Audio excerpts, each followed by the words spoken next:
beautiful location, great morning light, and a dove gray Porsche 356 Outlaw. Pretty good toolkit for Michael Allen Ross to use as we do a photo shoot today.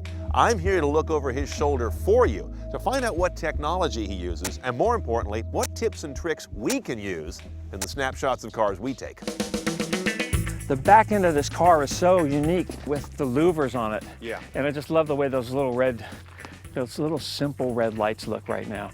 So what I'll do now is I'll do some full shots of the rear of the car, do it in 2 different angles, and then what I'll do is I'll put the long lens on, and I'll actually go in and compress all these little images around from the headlights to the tail lamps to the, Those are your to the detail wheels, shots. all my little detail stuff, get that out of the way. The interior is absolutely stunning. So Michael, what are you doing now? What's this current kind of shooting at this hour? You know, in my line of business, you're always dealing with the light, so you have to work when the light is right. And that light is either right first thing in the morning or at the end of the day. Most people think about a long lens for when they can't get to the subject. You can get right to that car, but you're using a long lens. What's going on here? Yeah, the reason I'm doing it is that I'm compressing the car a little bit, compressing the image. It'll really bring the focus in on the car and eliminate everything else. It'll really make that car pop out because everything else becomes soft and everything else becomes not that important. An automobile is reflective. I wear dark clothing all the time. You told us as we were coming out here, no white sneakers, no light clothes. Please, I never thought of that. Everyone goes to like a car event, you know, they're taking pictures of cars.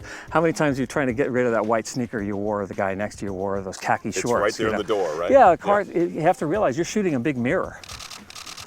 Why so many shots? It gives the art director a little bit of variation, gives them a much broader scope.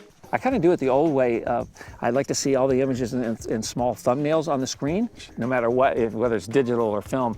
That is still the same. If it looks good this big, imagine what it's going to look like when it's big. So I'm going to switch to the 70 to 200 2.8 image stabilization lens so that I can utilize this light that we have right now. So I'm going to pop this one off. First thing I'm going to do. I hate dust, so I try to keep my lens down, even though there's you know, sensor cleaners here and here and all that. I still do it the old way, where we make sure that the body is open as little as possible. You're using flash now for the first time today. What are the tricks to make it look good? Less is more. Direct it in another direction, use it bounced off of something else. If I had a white card here, and bounce the light away from the car into the white, and then have that fill the whole thing evenly. You know, most people would put the flash in here, but with this, I take it up, not only take it up, but I angle it. If it's too much, I just swing it the other way. What do guys do all the time? What does any car person do? You know, oh, let me look under the hood. How do you make this sexy? That's the thing. Everything's so precision-like in there, and I want to bring that out a little bit and show you how beautifully simple it really is. I'll do everything nice and crisp, and then I will go in and do some shallow depth of field things. Works better against the red, I think. You look for the right car, and then you look for the right photographer and the right eye. There's all those sorts of things. That's all the technical, and then there's just a feeling. And some of that is captured in the moment with good equipment and a good eye, but also a lot of it's now captured after the fact in post-production. Michael is one of the few who applies treatments that work for me. It's basically like a chef and their gravy, you know. So you'll show us a few of these steps, but there'll be a few ingredients you leave out. Of course. Of course. I can't give you everything, Brian. You know, If I say typically, what do you do to most shots? The greatest hits for me in terms of touch-up, I usually crop in the camera as much as I possibly can, but a lot of times there are little things that you miss. It's always better to have more and to be able to come in than to be too tight and to miss something. So first thing I'm going to do here is I'm going to go in and I'm going to crop this little piece out that I don't like. There's our crop. There's our crop. I don't like things that are centered. Your eye has to start somewhere and it has to go on a journey. If you start in the middle, where do you go?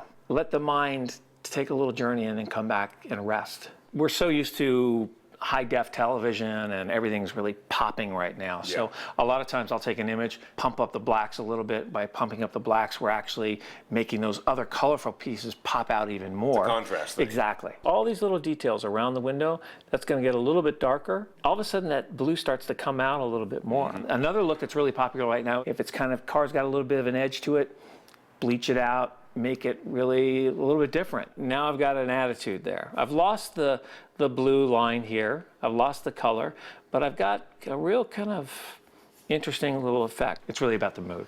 I've seen you take some shots and kind of just around the perimeter, on the very edges, kind of bring a little bit of a shadow, a little vignette look. A little vignette. You don't want to go too far where you notice what I did. Yeah. I never want to do anything that makes it look like, oh, the photographer did this. Yeah. I want you to look at the photograph and go, wow, that's cool, and not notice any of that. That's the key to it, not go too far. Now, you may not be a pro shooter, but with a few tips from guys like Michael Ross, you can shoot cars like this pretty damn well.